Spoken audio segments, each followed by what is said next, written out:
In less than half a second, in the time it takes a camera to capture an image, you capture the most important moments of your life.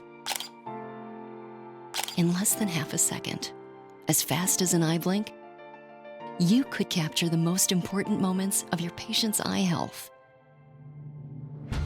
In less than half a second, you can get the whole picture. The OptiMap technology images the retina faster and with a wider field of view than ever. OptiMap technology produces images that reveal more pathology, helping you find disease sooner and treat it more effectively. Less than half a second can help you prevent vision loss in your patients, so those important moments never fade from view. Less than half a second, and this proven tool helps you uncover critical information to make more effective clinical decisions, as shown in over 400 peer-reviewed studies. Less than half a second, and you will see the value of OptiMap imaging and diagnosis, treatment planning, and patient engagement. Less than half a second can increase your practice economics. Faster retinal imaging frees you to do more patient-critical activity. The most important moments of your life can be captured in less than half a second. That includes an OptiMap image.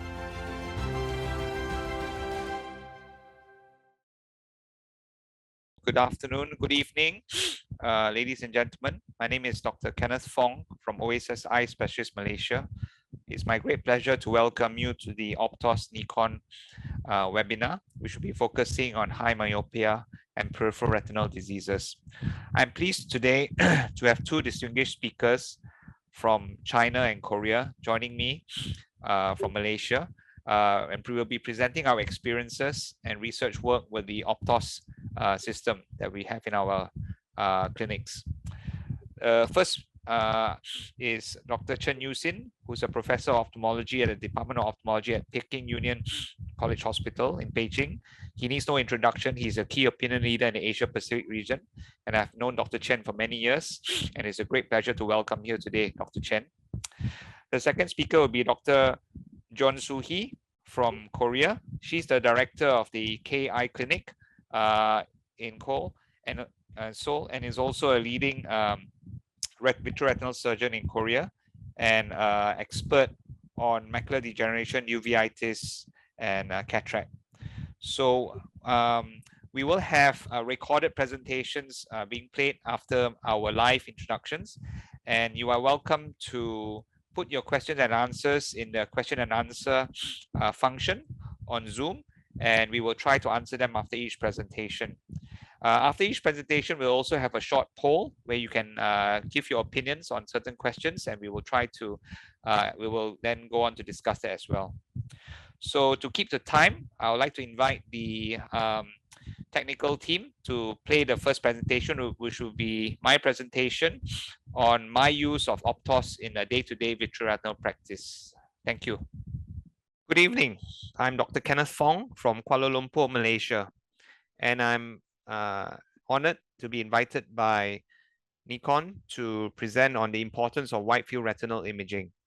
And I'm very honored to be sharing tonight's webinar with our colleagues from China and Korea to discuss our daily use of the Optos imaging systems in our day-to-day practice. So I've been using the Optos system for more than 15 years now, and I've been an early adopter of wide field retinal imaging, and I really feel it's an essential part of my day-to-day practice. Since 2009, I've been using the 200DX system, and after that in 2012, I upgraded to the Daytona system, which was a lot more compact and faster to use. And last year, we upgraded to the Optos California ICG fluorescein angiograph and autofluorescence system, which has been also immensely helpful. I believe that wide field retinal imaging is crucial for documentation for all sorts of retinal diseases, especially pre and post-operatively, to explain to patients their retinal disorder and their success or failures with their treatment. It really helps educate the patients about what they have and assist doctors in diagnosing the diseases. In particular, the ultra wide field systems helps us diagnose a variety of peripheral retinal disorders that I believe the other speakers will share with us today. So I'll be sharing with you a few cases that I've encountered in my day-to-day practice that I hope illustrates the utilization and the usefulness of Optos in my daily practice. So the first case is a 56-year-old lady that presented to me a few years ago with gradual loss of vision in her right eye. So what do you think the problem is? So this isn't a very common condition that you see in the Asian population. And she was obviously quite upset when she was told about the diagnosis. But as you can see, the Optos images were taken from the Daytona system a few years ago, still allowed a very wide field of image and a beautiful illustration of the whole pathology. So this lady has a choroidal melanoma, which is more common, obviously, in the Caucasian population, but has been seen a lot.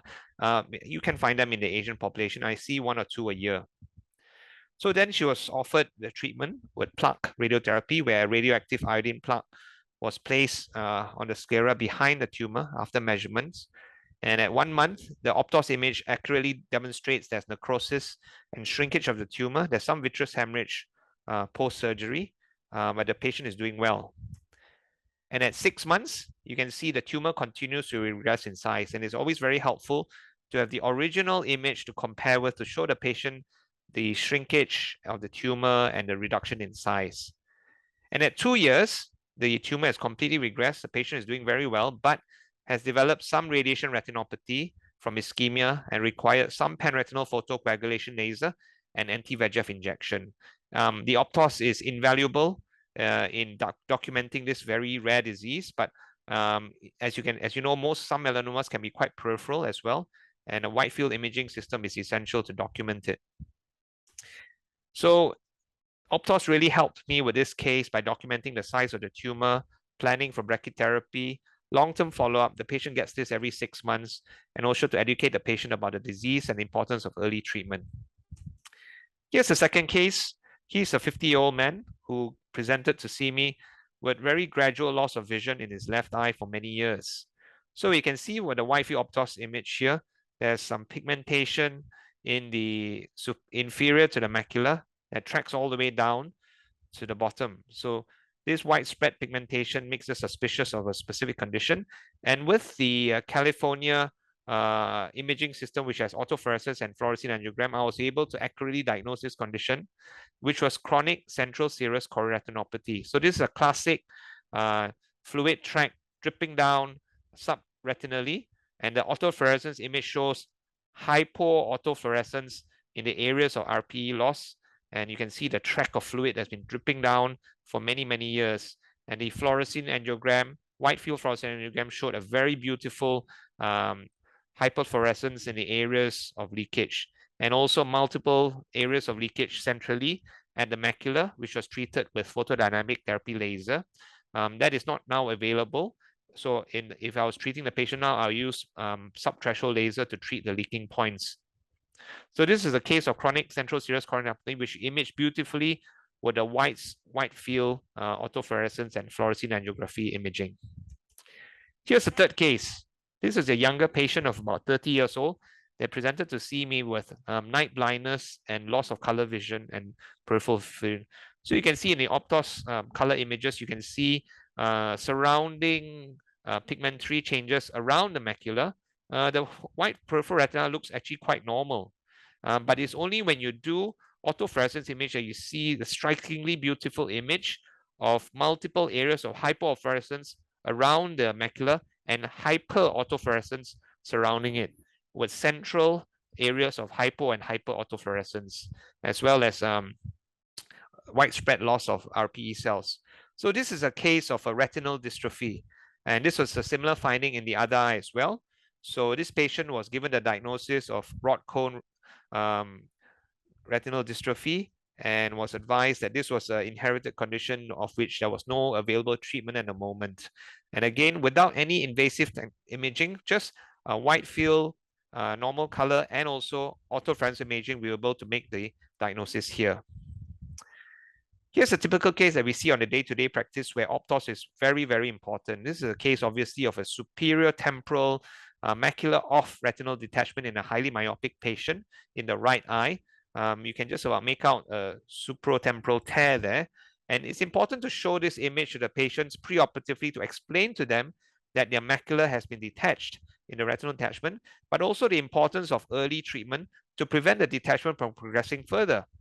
So this patient will be advised that there's a high chance of success with surgery, but they may not necessarily get full visual recovery because of the macula of detachment. And at 1 month after surgery, you can see the retina is nicely attached, and you can explain to them the presence of the gas bubble, which is causing that inferior black spot in their field of vision, and why that, even though the retina is successfully attached, they may not get 6/6/6 vision. And this is day-to-day practice for my vitreoretinal practice, where you really need this wide field imaging to show the patients what their condition and how urgent it is. Here's a very interesting case that was referred to me as well. This is a patient who had retinal detachment surgery elsewhere, as well as cataract surgery elsewhere. And really, the Optos imaging helps explain to the patient why they suddenly lost their vision. You can see that the patient had a scleral buckle around their eye. This is a highly myopic patient of about -7 diopters. He had cataract surgery about 10 years ago. After that, he developed a retinal detachment and had a scleral buckle, endolaser, vitrectomy with silicone oil. Silicone was then removed and he was stable for about 3 years before suddenly presenting with sudden loss of vision. And you can see a beautiful image of a dislocated plate haptic intraocular lens sitting at the bottom of his vitreous cavity. And with the Optos imaging, you're able to get the patient to gaze in particular positions. And this patient was asked to view, there's an inferior gaze setting, and you can view the inferior retina a lot clearer. And you can see even the superior eyelashes are not that distracting here. And this shows the patient that we need to exchange his IOL for iris fixated IOL. Here's a patient I just saw yesterday in clinic, only eye patient that had retinal detachment surgery in another center. And the patient wanted to know what was going on. And when I saw the patient, you can see the slit lamp picture, a very small stuck down pupil with a cataract. And even with normal binocular indirect microscopy and slit lamp microscopy, I was not able to see the retina. And to my surprise, my optometrists were able to image his retina here with the slit scanning laser ophthalmoscope system. And you can see the patient has had silicone oil put in, and there's a nicely attached retina there. So I could then reassure the patient that they can go ahead and have cataract surgery and removal of silicone oil. And there's a good chance of further visual improvement after that. So what was surprising to me was that Optos was able to visualize the whole retina when I could not do that in my normal clinic setting with my indirect ophthalmoscope or my slit lamp ophthalmoscope. So this is really something that helps me a lot with cataract patients and also small pupils. So here's the last case for the night. This is a high myope that came a few months ago. -8 came to see our optometry colleagues for refractive laser screening. And as a routine, these patients get an Optos image of their retina. And my optometrists were very sharp, and they picked up this patient had 1, 2, 3 retinal tears in the infratemporal aspect of his retina. Obviously, this patient was not suitable for LASIK, and it was immediately referred to me. And this patient had barrier laser retinal fogulation around this retinal tear. And when the patient was asked to look temporally, you can see how large these holes were. And this patient was asymptomatic. He was not aware that he had multiple retinal tears in his temporal periphery. And today the laser is maintained and he doesn't require surgery yet and is stable. So without the Optos imaging technology, we may not have picked up this retinal tear early enough, and it may have progressed to a full-blown retinal detachment requiring vitrectomy surgery. So in summary, wide-field retinal imaging is essential for any vitreoretinal practice. Highly myopic patients have a high incidence of peripheral retinal pathology. Documentation with a wide-field imaging system like Optos is definitely better than drawings or words. And nowadays, in our medical legal cases, having a nice picture able to explain properly to the patient what's happened.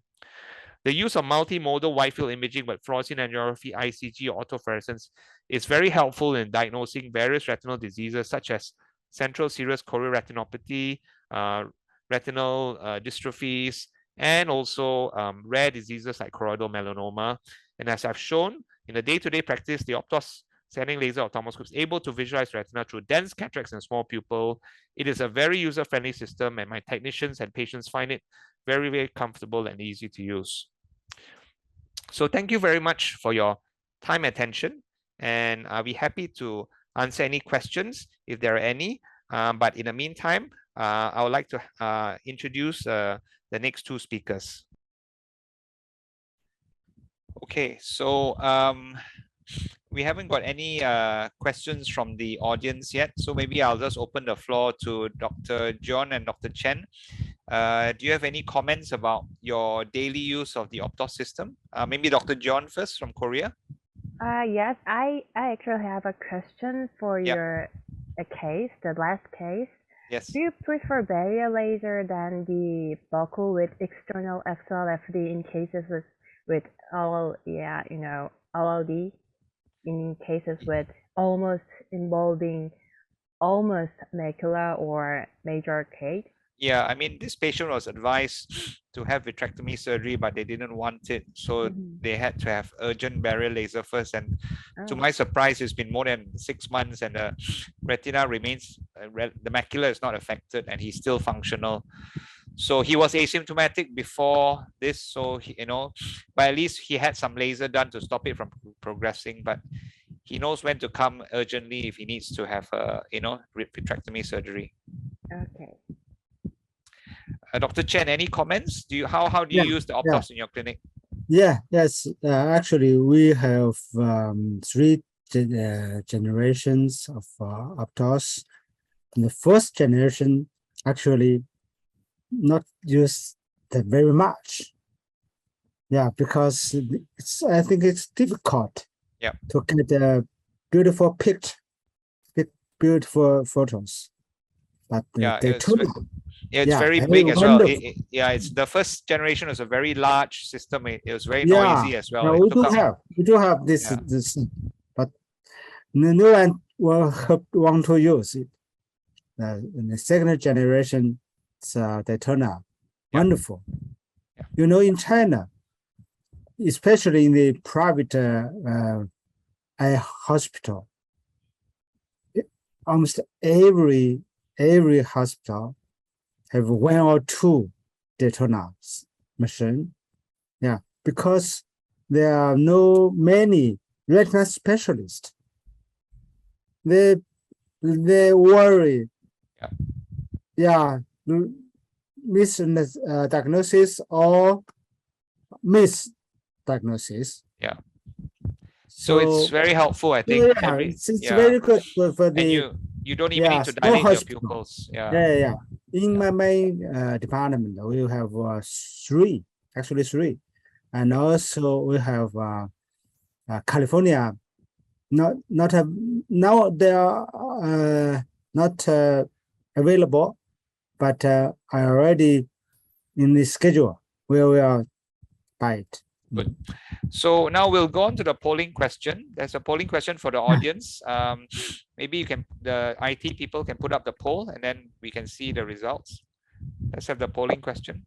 What type of fundus imaging device do you usually use?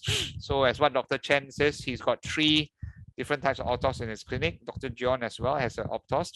So you may just click, you can click others, and then we'll see the results in 30 seconds time.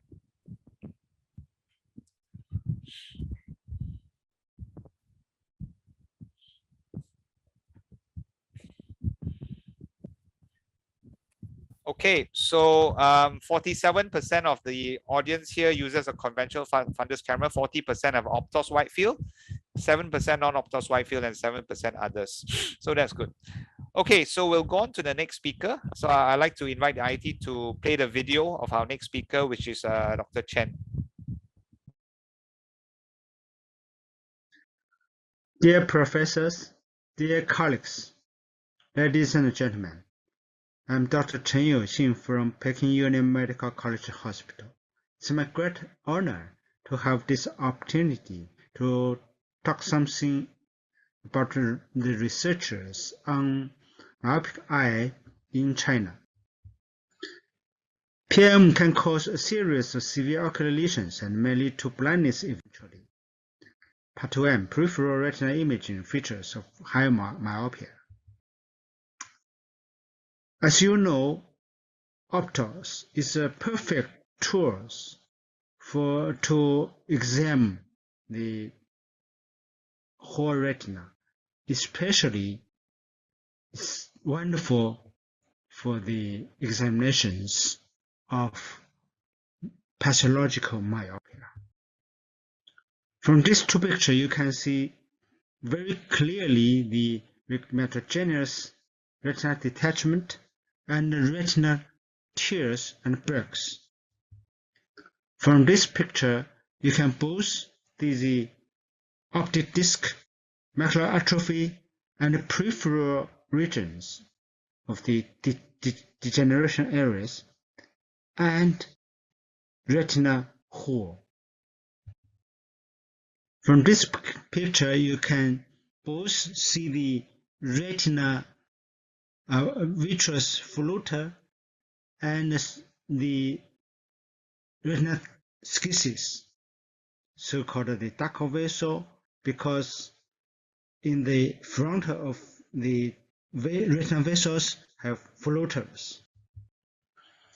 From this picture, you can see the macular hole and the retinal detachment around the hole.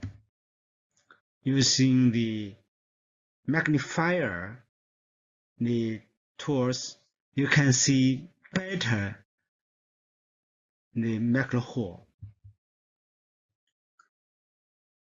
From these Optos images, you can see in right eye CMV macular hemorrhage, left eye fixed spot, and around the fixed spot big area of macular atrophy.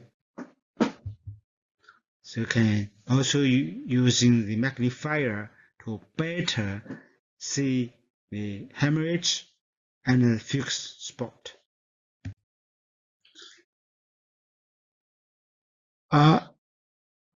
Optos is a wonderful tool for see the fundus, the overview the fundus, but with the wide angle SSOCT, you can better see the B-scan of the retina. We include 154 patients with high myopia. The average was 49. Most of the patients are female. BCVA was 0.57.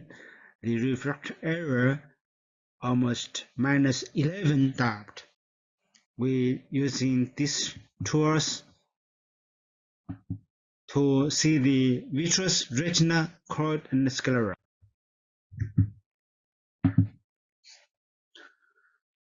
Regarding the vitreous, we can see the posterior precortical vitreous pockets, laminar refractivity of vitreous fibers, posterior vitreous cortex thickening, centripetal vitreous fiber, posterior vitreous cortex traction PVCT with vitreous hemorrhage.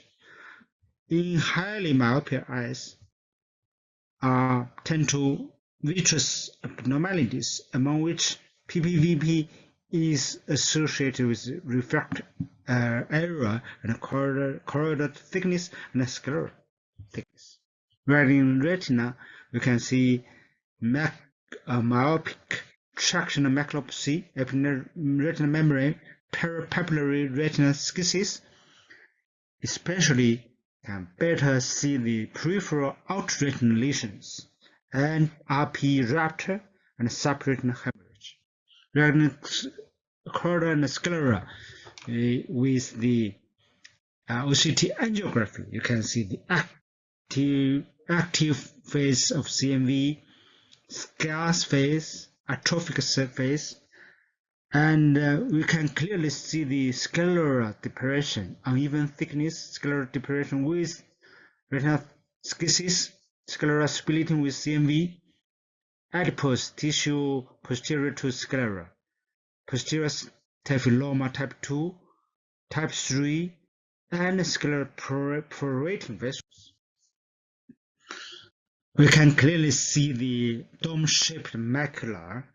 You can see horizontally, vertically, round shape, obliquely DSM. The vertical DSM and oblique DSM have relatively higher dome height. No significant difference in BCVA, SFRT, SFCT, and FST among different types of DSM. From this table, you can see myopic foveal schisis was significantly associated with posterior staphylomas. CMV had significant associations with intrascleral vessels.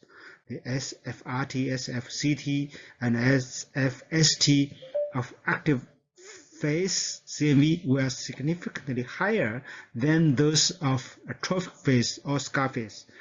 The SFST of scar phase was significantly higher than that of atrophic phase. Scleral defect and splitting had significant associations with posterior staphylomas. This paper already published in a European Journal of Ophthalmology. We especially studied the macular Brooks memory defects in highly myopic eyes. We found almost 20% myopic eyes have MBMD.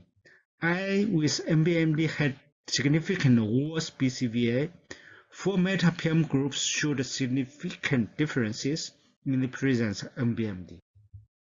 From this table, you can see MBMD had significant association with DSM. Brooks membrane may play a role in formation of DSM. MBMD had indirect associations with retinal cysts. From these two pictures, you can see high myopia eyes with MBMD and retinal cysts and DSM. From this table 4, you can see the MBMD had significant associations with CMV, retinal defect, posterior staphylomas, and scleral perforating vessels. Myopic CMV could originate from deeply situated scleral vessels, at least in some cases, especially in those with extreme thin choroid. Brooks membrane had close relationship with sclera. They might both play an important role in actual lungs elongations. These 3 pictures you can see MD with CMV, with choroidal atrophy, and with scleral splitting. Main conclusion: MBMD has a prevalence of approximately 20% in high myopia, and it has tight association with other myopic fundus lesions. MBMD might be tightly associated with those other myopic fundus lesions, including DSM, scleral defects, posterior staphyloma, scleral perforating vessels, and CMV. SLOCT has great advantages for comprehensively and precisely observing the fundus characteristics of high myopia. This paper already published in International Journal of Ophthalmology. Part 2, AI research about high myopia eyes. Study 1. We studied by using the AI technology to grade maculopathy and diagnosis of PM, identify and segment myopia-related lesions, identify and monitor progression of lesions. A total of 1,395 macular scented 45-degree color fundus photographs are collected. All the images are annotated by 3 ophthalmologists. If it's consistent, then go to high consistency subgroup. If it was not inconsistent, then go to the senior consultant doctors to do a final judge, and if it was still uncertain, then go to low consistency subgroup. From this figure, you can see in terms of the pathological myopia diagnosis, the AUC was 0.99, sensitivity 0.96, specificity 0.99, the Jordan index 0.94. In summary, in this study, a deep learning model was used to classify the PM using the highly recognized diagnostic criteria and grading system of PM. The output of classification model results is in the form of 5 meta PM classifications. The segmentation model has the ability to identify and segment the optic disc and various lesions. A classification and segmentation based to core decision PM diagnosis model was developed. This paper already published in TVST. Study 2. Develop a deep learning system for detection of lattice degeneration, retinal breaks, and retinal detachment in tessellated eyes using ultra-wide field fundus image, a pilot study. A model using ultra-wide field fundus image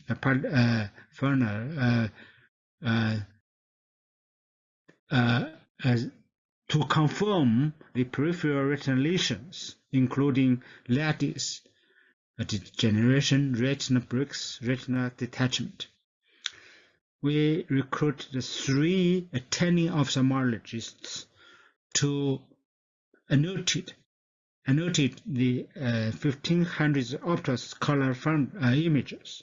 A combined deep learning system of 3 optimal binary classification models, lattice degeneration, retinal breaks, retinal detachment, trained using AC-RES Next 50 algorithm.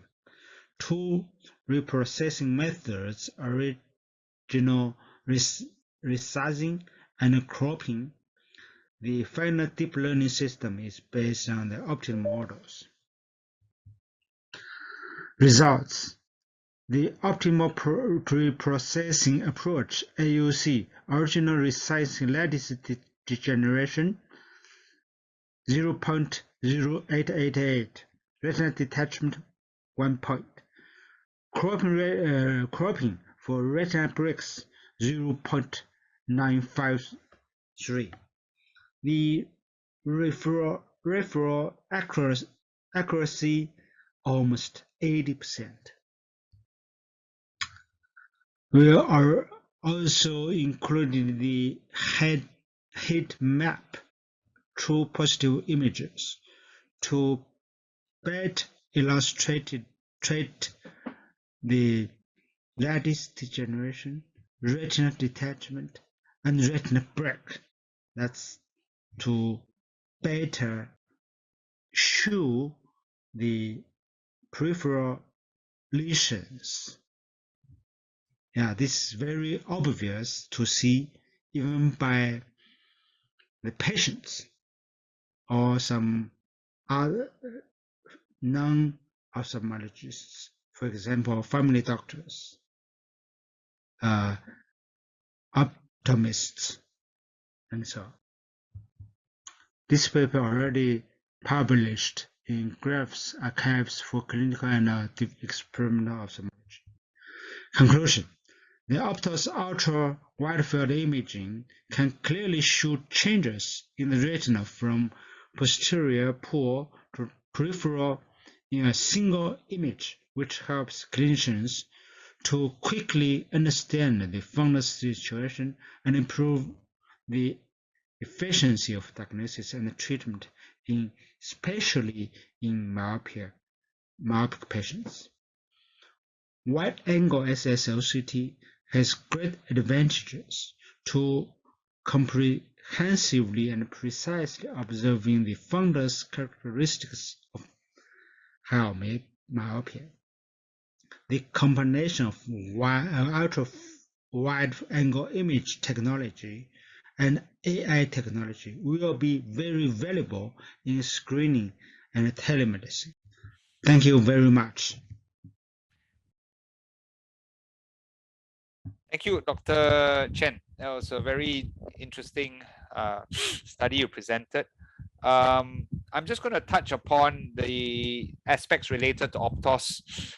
From your study, because Optos uses quite different technology compared to other fundus cameras, can the deep learning algorithm be applied to different systems? For example, a normal wide-angle camera, can they use that to grade myopic retinas as well? Yeah. Because Optos is actually pseudo color, not the true color. Yeah. So it's difficult for the doctors to annotate the lesions. It's because if we use the normal non-myopic camera, fundus camera, the angle only 45 or 50. For pathological myopia, in the peripheral area, usually have some lesions. So actually, I think Optos is ideal tools to take a small pupil and take large wide angle pictures. That's good. But for deep learning, artificial intelligence, it's have some difficulty to annotate the lesions. This need more practice. Sure. And with the fundus color fundus camera compare. Any Dr. John, any questions for Dr. Chen about his presentation? Oh no, I'm okay. Okay, so if there's no questions, we'll go on to the polling question, which is, can we ask the IT department to put a poll out for the audience? Do you apply fundus exams for highly myopic patients? So please answer. So we have a combination of optometrists and ophthalmologists in the audience.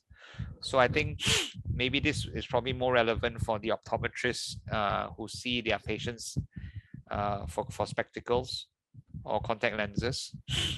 Do you examine the fundus of highly myopic patients at every visit?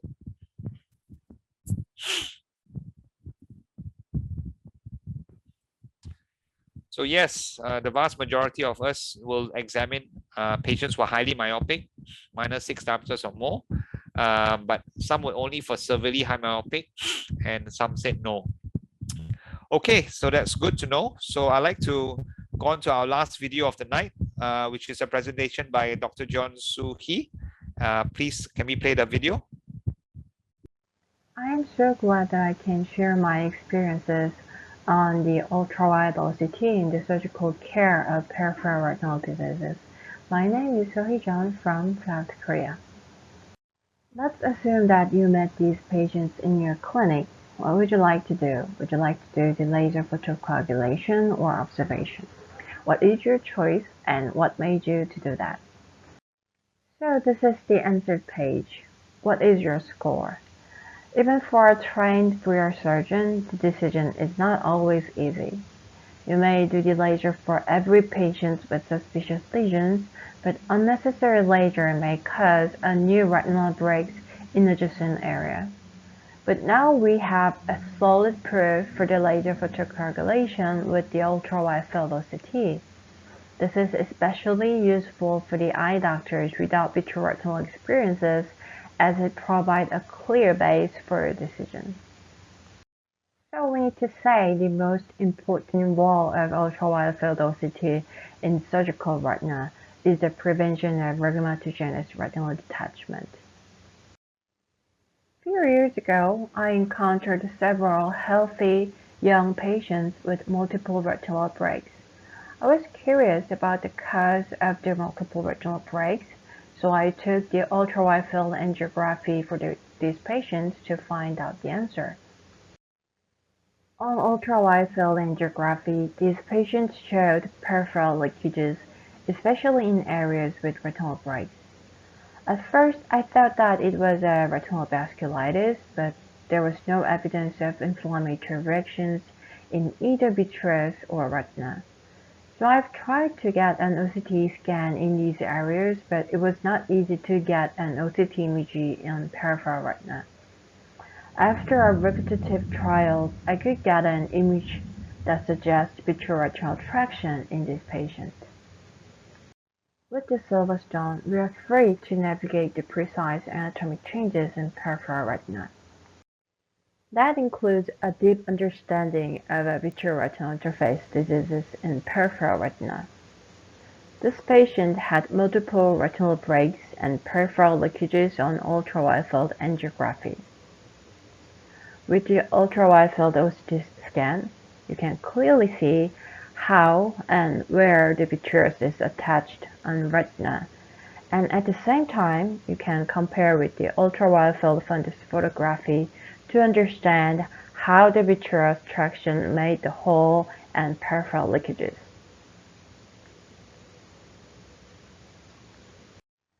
A key for a successful vitrectomy is to remove all the vitreoretinal traction. While it was easy to predict the vitreoretinal interface on macular, it was almost impossible to predict the vitreoretinal interface on peripheral retina before surgery. Have you ever seen these eyes that shows discrete margin of different retinal reflectivity? Do you have any idea about the cause of this finding?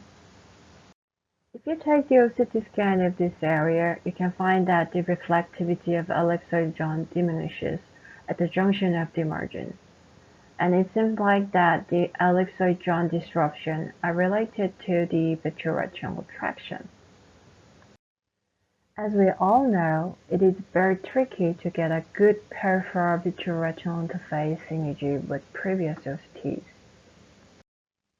But with Silverstone, we can freely navigate the exact vitreoretinal interface with patients with DMDRL, which really helps when we plan vitrectomy.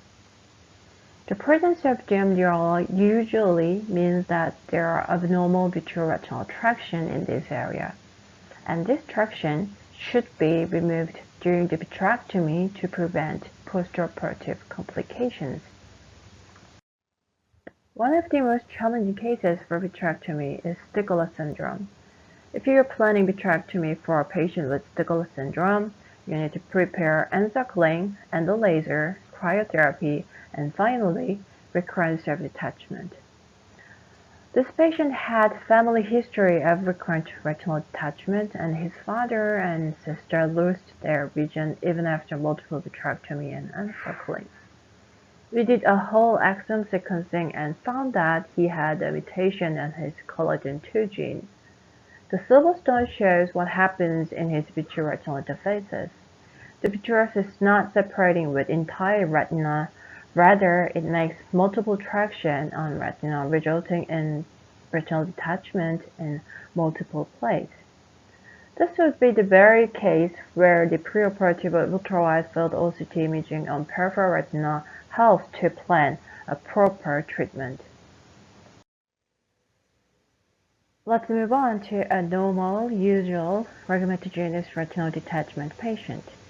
A 63-year-old male presented with a sudden visual loss on his left eye. What do we care most when we do the vitrectomy to repair rheumatogenic retinal detachment? Yes, recurrence of the detachment and the proliferative vitreoretinopathy. An incomplete vitrectomy or any kind of remnant vitreous traction can cause the recurrent detachment and PVR. The Silverstone clearly shows the images of vitreous traction on mid-periphery which should be removed during the vitrectomy. And the silver stone can also reach to the far periphery where the retinal breaks exist. You can see the vitreous tractions both on anterior and posterior to the retinal breaks. This is the surgical video of the patient. I am doing vitrectomy with 25 gauge constellation system.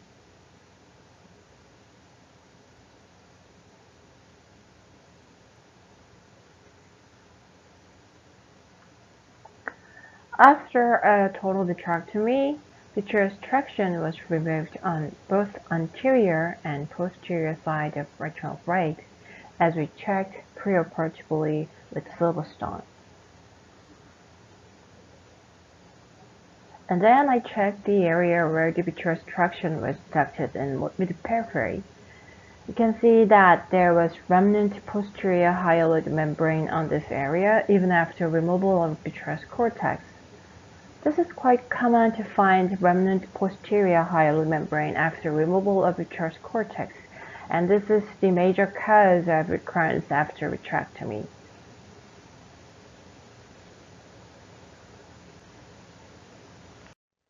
He visited 1 week follow-up yesterday, and the retina was well attached. Another important disease that was related to the vitreous phase is the epiretinal membrane. Epiretinal membrane is very common, that 70% of patients in their 70s have epiretinal membrane of various stage. Let's check this 57-year-old female patient. 3 years ago, she showed vitreomacular adhesion on disc and fovea. 1 year later, thin epiretinal membrane was detected, but the fovea was okay. And last month, she said that her vision of right eye was deteriorated, and I found that the epiretinal membrane was progressed to the stage where the retinoschisis had developed. So I planned vitrectomy with epiretinal removal. The preoperative Silverstone shows very wide extension of epiretinal membrane that reaches farther than major vascular arcade. This is the surgical video of the patient. The surgical field is a little bit blurred because she had the peripheral IOL in her eye. You can see the membrane is not easily detached from the retina, which was entirely expected with the preoperative OCT scan that showed retinoschisis. This membrane showed a particularly strong adhesion on the major vascular arcade, so I peeled the membrane within the major vascular arcade first.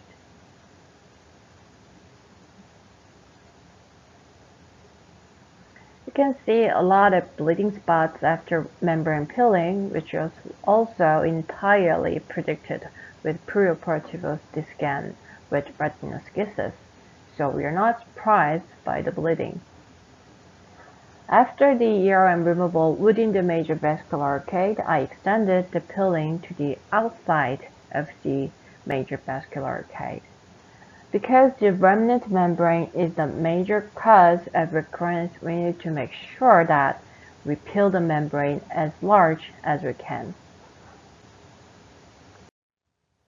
Today, she came for the POD 1 week follow-up, and the membrane was successfully removed in entire retina. If you're a beginner in macular surgery, it is really important to know that not every membrane can be removed. I use Ingenuity 3D system for tricky membrane cases. That's why we have to separate images here. This membrane was suspected to have a strong adhesion with retina according to the preoperative OCT. As expected, bleeding from retinal surface was detected during the peeling, and you can see the retina is lifting as I peel the membrane, suggesting strong adhesion between retina and the membrane. We sometimes encounter a certain spot where membranes are not anatomically removable. I believe the migrated mucoglial cells are connecting the membrane with retina as if they were a non-separable tissue. This is quite predictable with preoperative OCT when it shows thick membrane and underneath tissues with retinoschisis-like lesions.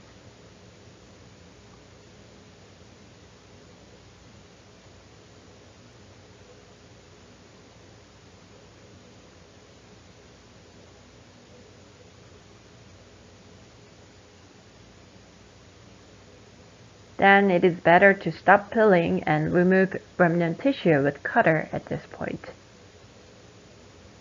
The epiretinal proliferative lesion can be stayed, especially when there are little tissue on fovea. Membrane peeling was successful, but it would have been better if she took the surgery earlier in her year stage. The ultra-wide-field OCT enables us to reach the perfection, especially in the mysterious far peripheral retina. I expect that we could find a lot of new knowledge with ultra-wide-field OCT. Thank you very much. Thank you, Dr. John. That's a very interesting presentation, and congratulations on your wonderful surgeries. So we have, I don't see any questions from the audience yet, so maybe I'll ask the first question to you. Yes, I think it's interesting that you can do a peripheral OCT scan. How long does it take your technicians to do the scan for you, and because you have to be involved in telling them where to scan the peripheral retina, is that correct? Yes, I usually check the wide field fundus image to where to check the OCT, but it's been like a couple of months, and now they voluntarily check where they know where to check. So they check the retinal breaks or some kind of breaks-like lesions. So I don't have to tell them anymore. Right. Okay. And do you have a separate OCT in your clinic, or is this your sole all-in-one machine that you have, only one? Yeah, we have Heidelberg and Silverstone and that from Zeiss. Sure. Yes, we have three. So I think one of my concerns in having everything in one machine is that it will clog up the waiting time for patients, because a lot of them will need fluorescein, white fields. Everybody needs an OCT. So you only have one machine. I think that will cause quite a lot of delays in your day-to-day clinic. Yeah, right. So we have 3 OCTs and 2 wide field, ultra wide field imaging systems.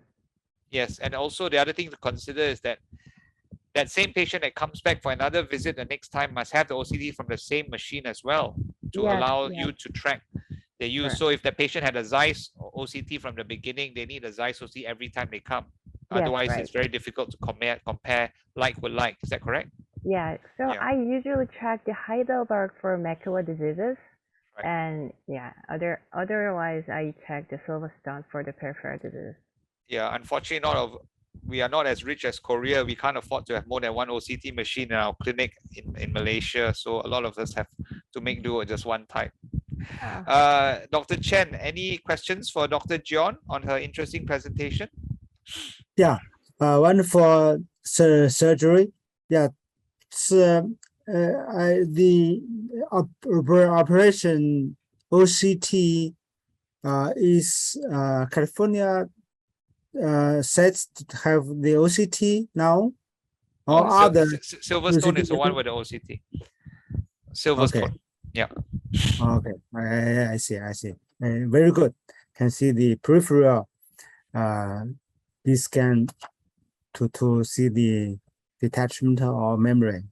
Yes, it's usually useful for, especially for cornea surgeons when they do the preoperative exam for the LASIK or something, because they're not specialists, so they can just see the OCT and find out where the detachment or tear is. So yes. Sure. Wonderful. Okay, let's see. There's a question in the Q&A chat box. Oh, someone said thank you. Yes, you're welcome. So we have a poll. Maybe I'll ask the IT people to run the poll, and then we can discuss the polling question. Can we have the poll? Have you ever thought that you wanted OCT scans in the far periphery? So this is the first time I think many people are being exposed to an ultra wide field OCT scan. We've been using ultra wide field pictures for a long time, but now this is the first time we're being introduced to OCT scans in the ultra wide field. So I think I'm quite sure that most of them will say yes. Yes, most of them thought they wanted. Yes, wonderful. So we have some time for some more discussions. Maybe I'll ask Dr. Chen. Now that you are expecting to get the California in your clinic, will you be doing more wide field angiography in your practice? Yeah, sure. Because in our department, the submajority, we have uveitis, the clinic. The uveitis doctors like the wide angle fluorescein angiography very much. They need, including some CRVO, diabetic retinopathy, peripheral lesions. I think we do have the wide angle OCT, but cannot replace the fluoresceint angiography. So California is shortly used for 3 months in our department. Welcome. We are all welcome the California version. So I think it's necessary for big department.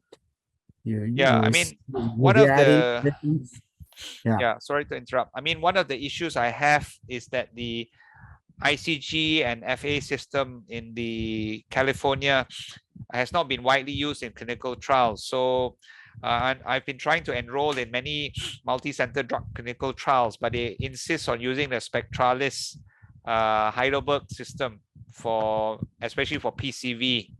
So perhaps, I mean, this is a message to Optos to try and validate your system so that users of the California can also join clinical trials without having to buy a Heidelberg angiogram machine.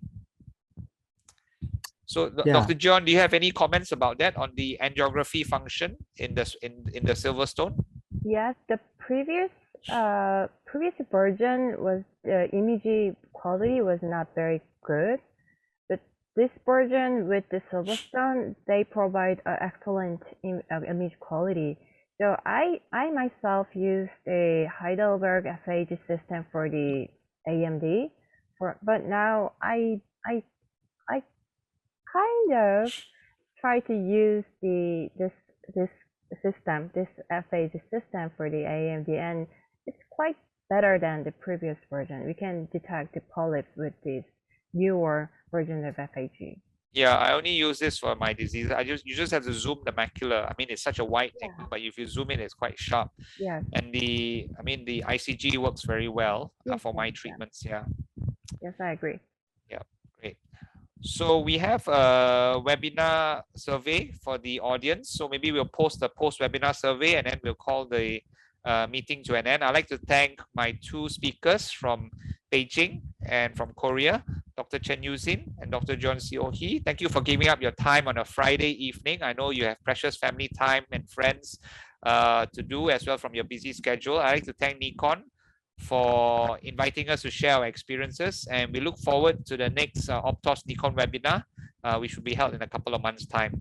So please go ahead and put the post-webinar survey, and I think there's a video as well. Thank you very much.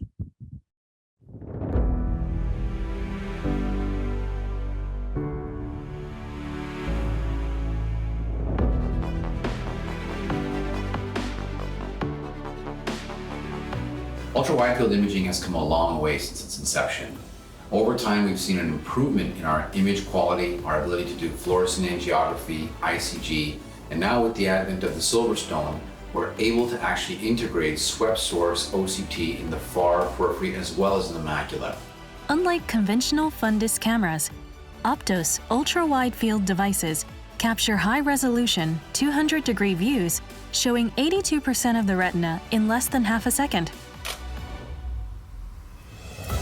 Silverstone is a multimodality device capable of ultra-wide field color, autofluorescence, FA, and ICG Optomap imaging. Silverstone also includes swept source OCT technology, providing faster scanning and deeper tissue penetration. Silverstone offers multiple OCT scan options, including the 23mm extended line scan. With this, you can quickly assess and document wide areas of the retina without the time and discomfort of montage scans. Using Silverstone's unique Optomap-guided OCT capability, you can easily capture OCT scans anywhere on the Optomap image. This powerful combination of ultra-wide field and swept source OCT speeds clinic flow and positively impacts clinical decision-making. We all know the OCT in this era is really important for the retina specialists and all ophthalmologists. We know the pathology of the retina, and with the Silverstone, it's much better. Why? Because we have the challenging time to do the OCT on the peripheral retina. Silverstone, with its wide-field OCT capabilities, has become one of my favorite imaging modality. It is my best friend in the clinic and the best weapon that I have in the battle against various vitreoretinal diseases, especially in the field of ocular oncology. I'm also an ocular oncologist, so I often find myself faced with the challenge of making tough decisions in the diagnosis and management of intraocular tumors. And I find the use of Silverstone extremely helpful in making correct diagnosis and surgical plans. I truly believe that Silverstone is going to be a game changer in the next decade, and I strongly recommend that you utilize Silverstone in your clinic. With just a touch, you can obtain high-resolution swept source OCT scans anywhere on the Optomap. The process is quick, easy, and comfortable for both the patient and the operator. And it opens up the possibilities for so many more patients without requiring as much of their patient cooperation. They don't have to turn their eyes as hard. We can get things much simpler, much quicker, and as part of a routine imaging for a patient, where before we would have to switch devices and spend a lot of time coaching them through and steering them, where now we can do it instantly, pretty much just during a normal Optos. If I see something in an Optomap, I just put a line on it or a volume scan and then send it off to the doctor. That way we don't have to have the patient come back, because I can do that on routine time. It doesn't take any longer than taking an extra picture. Silverstone's groundbreaking technology provides deeper understanding of retinal pathology in the posterior pole and through the far periphery. Silverstone has been shown to improve clinical decision-making. The Silverstone has now allowed us to examine pathologies in the periphery ranging from retinal tufts, degenerations, diabetes, retinal detachments, a whole host of pathologies, including choroidal tumors. Now being able to get deep information about these pathologies, determine whether there's vitreous traction, we're able to make much more informed decision and enhance our clinical examination and improve patient outcomes. The Silverstone has been relatively easy to use and integrate into our practice, and that as a multimodality device has really made a game-changing experience in our office. World's only Optomap-guided swept source OCT facilitates detailed examination of the retina from vitreous through choroid. Silverstone, it is proven to impact your clinical decisions.